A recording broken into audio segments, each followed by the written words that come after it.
Okay, let's unpack this. We've got these excerpts here from V.N. Khanna's International Relations, and they really zero in on India and the United Nations. That's right. And our goal here isn't just to list things. We want to pull out the key insights, maybe some surprising bits from this text, to really get a handle on India's relationship with the UN right from the start. Exactly. So the mission for this deep dive is to explore India's basic commitment, how it got involved so early, its contributions, which are pretty significant, and then, yeah, get into that really complex issue of the Security Council permanent seat. And hopefully you'll get some new perspectives, maybe challenge some assumptions, all based purely on what's in these source materials we're looking at. All right, let's dive in. So first off, setting the stage. The sources really stress this core idea in India's view of the UN. It's not just, another organization. It's framed as humanity's best hope for peace. That's a really strong way to put it.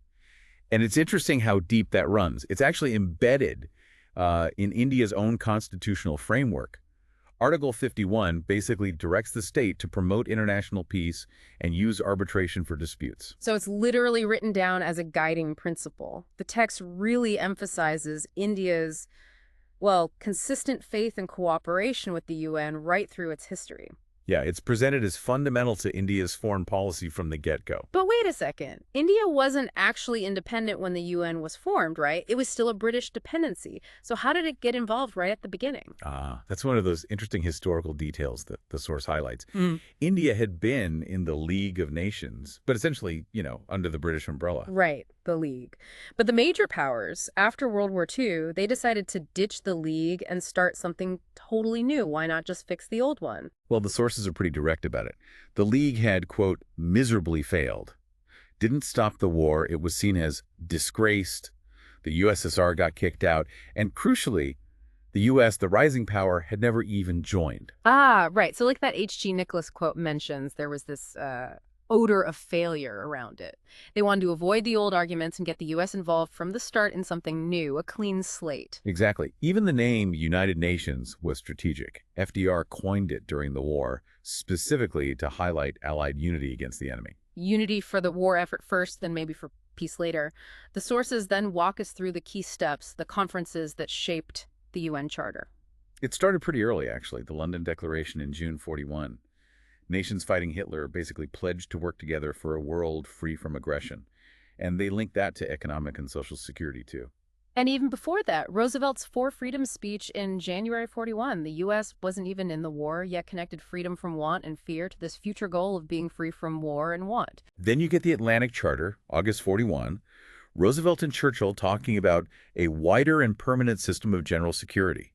This got endorsed by the 26 allies in that 42 UN declaration, which was still mostly about the war effort. But the actual commitment to build a new organization, that seems to come with the Moscow Declaration in October 43. The big players, UK, China, US, USSR, formally recognized it was necessary. Which led to Dumbarton Oaks in 44. That's where they hammered out the first draft of the charter. But they hit some roadblocks, big ones. Like what? Well, how voting would work in the Security Council, that was a major sticking point. And the Soviets were demanding membership for all 16 of their republics. Ah, okay. And those got sorted out at Yalta, right? February 45. Stalin eased off the 16 republics' demand, but they did agree Ukraine and Byeloruss would get separate seats along with the USSR. Then came the main event, the San Francisco Conference, April to June 45. Finalizing the charter, getting it adopted. And here's the thing, even though India wasn't independent, it was invited. That's a really key detail the source highlights. An Indian delegation, led by Sir Ramaswamy Mudaliar, was there, took an active part, and actually signed the charter for India. Yeah. The original sponsors were the big three, plus China and France. Signed by 50 nations there, Poland added later, making 51 original members. And critically, unlike the League, the UN Charter passed the U.S. Congress really easily, 89-2. And the UN officially came into being, the text says, on October 24, 1945, once enough countries, including all the big five, had ratified it. So out of all that, what were the core objectives, the principles they built this new symbol of hope on? The sources point straight to the preamble. It starts famously, not we the states, but we the peoples, Yeah. trying to ground its authority, at least symbolically, in the people, not just governments. A bit different from the League. And Article 1 sets out the main purposes: keeping peace and security, fostering friendly relations, cooperating on global problems, economic, social, cultural, and being a hub for coordinating actions. Lofty goals. And Article 2 lays down the principles for how the UN and its members should operate. 7 key ones listed: sovereign equality, acting in good faith, settling disputes peacefully, no threats or force against territory, helping the UN, getting non-members to follow the principles, and this is a big one: the UN won't interfere in purely domestic matters. Yeah, that one's always been a point of tension, hasn't it? International action versus national sovereignty. Absolutely. The sources really stress that these principles are central, trying to balance respect for sovereignty with the need for collective action. Okay, so from those 51 founders, the UN obviously ballooned in size. How did membership evolve? Well, Article 4 of the Charter said membership was open to all peace-loving states that accept the obligations, provided the Security Council recommends them and the General Assembly approves. And the sources mention waves of new members. The Cold War caused some initial delays, blocking countries like Germany and Japan for a while. But then the big surge came with decolonization. Exactly. Loads of newly independent countries joined. And even later, when countries split, like Pakistan after partition from India, India was already a member, or the Czech Republic and Slovakia. And Russia, of course, took over the USSR's permanent seat in '92. Switzerland joining so late as the 190th member, that's a fun fact the source throws in. By 2007, the text puts the total at 192, a much more universal body. Definitely. A very different scale compared to 1945. Now let's quickly touch on the structure. The sources outline the 6 main organs set up by the Charter. Sure, you've got the General Assembly, the big hall where everyone meets, discusses anything, makes recommendations, the main forum. Then the Security Council, smaller, more powerful, primary responsibility for peace and security. The executive arm, really. The Economic and Social Council, or ECOSOC, focused on economic and social stuff, coordinating all those specialized agencies. The Trusteeship Council, which, as the source notes, basically worked itself out of a job as colonies became independent. The International Court of Justice, the ICJ, the UN's judicial body, settles legal disputes between states, gives advisory opinions. And finally, the Secretariat. The UN's bureaucracy, headed by the Secretary General, an international civil servant, but with a significant political role, too. The source mentions Trygve Lie as the first SG and then tracks the succession. And beyond those main 6, there's this whole network of specialized agencies. Many actually existed before the UN. The sources group them into categories like technical thinking, aviation, weather. Like ICO, WMO. Right. Then social and humanitarian like WHO, UNESCO. And financial, the IMF, World Bank. And this is where India's engagement becomes really broad. The sources specifically call out India's close work with bodies like UNICEF, UNFPA, and UNDP, which leads us right into the core of this deep dive: India's actual role, its contributions. Yeah, what the source really drives home here is that India didn't just join, it actively cooperated across the board, consistently based on principles, with the main bodies, the agencies, everything. India served multiple times as a non-permanent member on the Security Council. And there's a nice mention of Mrs. Vijay Lakshmi Pandit being elected president of the General Assembly's 8th session, apparently quite acclaimed for her grace. India's connection with ECOSOC is described as almost continuous, near permanent, showing that deep commitment to the socio-economic side of things. And on the legal side, Indian judges like B.N. Rao and Nagendra Singh served on the ICJ with distinction. Nagendra Singh even became president of the court. There's a powerful quote included from Heinsath and Mansingh. They say after independence, Nehru basically used the UN Charter as his yardstick for judging international conduct, calling it a compendium of ideals. His faith in the UN wasn't just pragmatic. The source presents it as deeply ideological. That's a strong statement. Okay, so let's break down some specific areas where India made its mark, according to these sources. First up, membership advocacy. Yeah, this is interesting. India consistently argued for admitting newly independent states, especially those caught in Cold War politics. The source highlights India leading a group that helped get 16 countries admitted back in 1956. And this really stands out. India pushed hard for the People's Republic of China to get its seat, starting way back in 1949, and kept pushing until it happened in 71. The source points out they did this based on the principle of universality, arguing you couldn't keep such a large country out even after the border war in 1962. It really underscores the point about principle over immediate politics, doesn't it? sticking to the idea of universality. It does. And then there's the massive push for decolonization. Absolutely huge. The sources say India was a major voice urging faster independence for colonies in Asia and Africa, really trying to build global opinion against the imperial powers dragging their feet. Nehru is quoted seeing colonialism as just obsolete, a barrier to peace. The text flags the Indonesian case as a key early campaign. India brought it to the Security Council, hosted that conference in Delhi, all contributing to Indonesia getting independence. And they mention India supporting freedom for French colonies too, Tunisia, Algeria, and Cyprus. According to the source, Indian efforts directly fed into a key General Assembly resolution affirming the right of all territories to complete freedom. And all these newly independent nations, that naturally leads into the non-aligned movement, NAM. Right. India, under Nehru, along with Nasser and Tito, was central in founding NAM.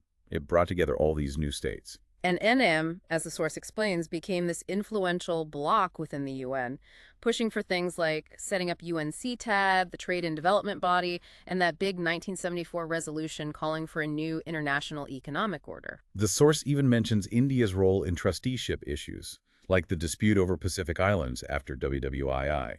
India apparently took its own line, different even from some Commonwealth partners, on the U.S. position.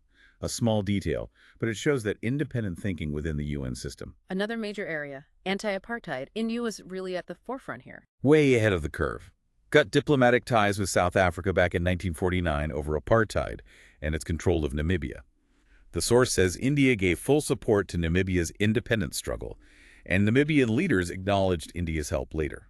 India was a strong advocate for human rights generally, embedding principles from the Universal Declaration into its own constitution and speaking out against violations, especially apartheid South Africa. They sponsored or backed key UN resolutions calling apartheid a crime against humanity. This led to South Africa being suspended from the General Assembly, arms embargoes, sanctions. The source is very clear.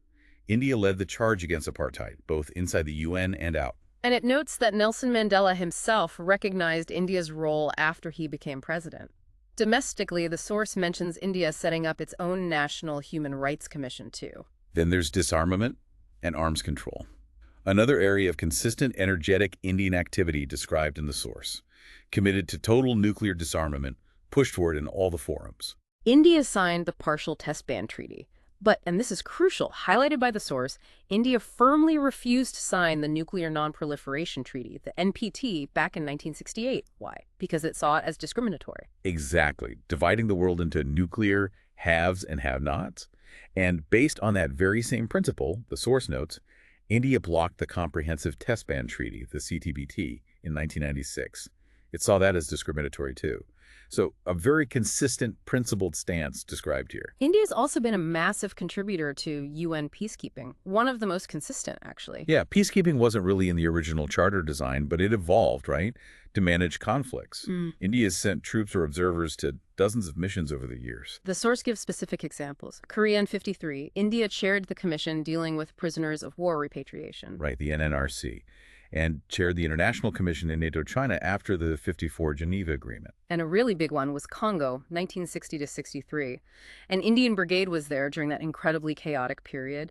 The source says their role was greatly appreciated. India also provided troops for the very first UN Emergency Force, UNEF, in the Sinai after the Suez Crisis in '56, helping keep the peace there. And more recently, the source mentions an Indian general heading the UN force, UNPRO 4, in the former Yugoslavia during the wars in the 90s. Significant contributions in the Balkans. So it wasn't just sending numbers, it was often taking on really tough, complex roles, leadership roles sometimes. Okay, shifting gears a bit. Beyond the high politics and security, the sources go into detail about India's cooperation with these specialized agencies on the ground within India. This is where the UN's work touches everyday life for millions. Absolutely. Look at UNDP, the development program. India is actually the second largest donor to UNDP, but it's also the largest recipient country program globally. So it's this massive two-way street helping with tech transfer, agriculture, energy, infrastructure. UNFPA, the Population Fund, supporting India since the 70s, focusing on health, family welfare, contraception, education, and importantly, women's empowerment, reproductive health. UNICEF, the Children's Fund, working on basic health, water, sanitation, education, nutrition. And the source notes their efforts to ban child labor, especially in industries like carpet making. Mentions Ravi Shastri as a local goodwill ambassador, too. The World Food Program, WFP, using food aid to fight poverty, malnutrition. They have food for work programs, supporting development projects, focusing on tribal areas, rural development, and specifically helping women raising children. FAO, the Food and Agriculture Organization, supporting farming through research, biotech, education. The source credits FAO with a valuable contribution to India's huge increase in food production, the Green Revolution era, presumably. Though it also notes the challenge of ensuring food security for everyone. WHO, the World Health Organization. Its regional office for Southeast Asia is actually in New Delhi. Played a big role in eradicating smallpox, controlling other diseases, supports India's national health goals, and India actively participates, sending experts, training fellows. UNESCO education, science, culture. Their Delhi office covers a huge region, promoting flexible learning, girls' education. The source highlights the ideal educated girl, educated nation. And crucially, helping preserve India's amazing cultural heritage. The source mentions assistance for World Heritage sites like Humayun's tomb, Qutb Minar. Then the big financial institutions, IMF, World Bank, IDA. India's been a member and beneficiary from the start. The IMF support for India's 1991 economic liberalization reforms is specifically mentioned. And even HCAO, civil aviation. India's a member, follows the standards. So you see, the picture the sources paint is one of really deep integrated cooperation. India's constitutional belief in the UN's goals translates into practical partnerships that benefit the country hugely, while India also contributes back into the system. Which brings us inevitably to the most contentious, maybe the most frustrating part of the story presented in these sources. The whole debate around reforming the Security Council. Right. The Security Council, this small, powerful body, started with 11 members, 5 permanent with vetoes, 6 elected, got bumped up to 15 members in 1963, but, and this is the key, the number of permanent members stayed exactly the same, 5. And the source argues pretty strongly that things have changed dramatically since then. End of the Cold War, the Soviet Union gone, UN membership nearly quadrupled by 2007. There's a compelling case, it says, for restructuring, making it more representative, more democratic, maybe even tweaking the veto. The sources track various proposals over the years. Boutros Ghali, the then UN Secretary General, suggested back in '92 adding 5 new permanent members: India, Brazil, Germany, Japan, Nigeria. Syria's vice president is quoted supporting India's call, even suggesting scrapping the veto altogether. Made the point about Asia having half the world's people, but only 1 permanent seat, China, just not representative. India's own prime minister at the time, Narasimha Rao, argued that Security Council action needed to reflect the collective will, not just the preferences of the existing permanent few. So India formally put its hand up for a permanent seat in September '92. And the sources list the criteria India felt it met: economic potential, military strength, population size, regional influence, and linking back to everything we just discussed, its consistent role in promoting the purposes and principles of the UN Charter. Yeah, the source lays out the case. 16% of the world's population, major South Asian power, nuclear capability. Similar arguments mentioned for Brazil and Nigeria based on their size and regional roles. India pushed back against the idea that adding more members would make the council ineffective. And interestingly, a resolution India introduced in the General Assembly about equitable representation and expansion actually passed back in '92. But then come the roadblocks. And the sources are quite clear about them. The existing P5, the permanent members, well, they weren't exactly eager to dilute their own power. Britain, France, China were hesitant. The U.S. was described as reluctant, eventually agreeing to Germany and Japan maybe, but showing not much support for India's move. Yeah, the source makes a pretty blunt statement here. The main obstacle in India getting a permanent seat is America's unwillingness to recognize it as a nation to get such a position. That's quite direct language from the text. It is. The jump ahead to 2005-06, you get the G4 group forming informally Brazil, Japan, Germany, India, pushing together for reform. They put forward a resolution in 2005 to enlarge the council, specifically proposing that the 4 of them become new permanent members alongside the existing 5. But they didn't force a vote. Why not? Well, the U.S. wasn't fully supportive, and critically, China was strongly opposed to Japan getting a permanent seat, which kind of scuttled the united G4 push. Around the same time, that Kofi Annan panel report came out with reform options, but neither option gave veto power to any new permanent members. Right. And the source notes India's ambassador, Nirupam Sen, reacted saying those options weren't enough, wouldn't bring real change. The G4 were pushing for permanent seats with the veto. The U.S. position, as stated by Condoleezza Rice and others around 2005, remained cool. They didn't share the G4's enthusiasm, felt it wasn't the right time for a vote. And you also had organized opposition, this coffee club group, led by Pakistan and Italy, about 40 countries, arguing against any new permanent members, only wanting more elected non-permanent seats. China's position seems complex in the sources. Premier Wen Jiabao apparently agreed India deserved a bigger role, but their opposition to Japan blocked the G4 effort. Though the source hints China might not veto if the G4 somehow got a huge 23 majority in the General Assembly, it sounds like a long shot. And Russia. President Putin in 2005 supported India's bid for permanency, but poured cold water on new members getting the veto, saying it would turn the UN into a discussion club. So support, but maybe not for the veto power India wanted. So the source concludes this whole discussion by saying that as of mid-2007, the reform process was basically stalled in cold storage.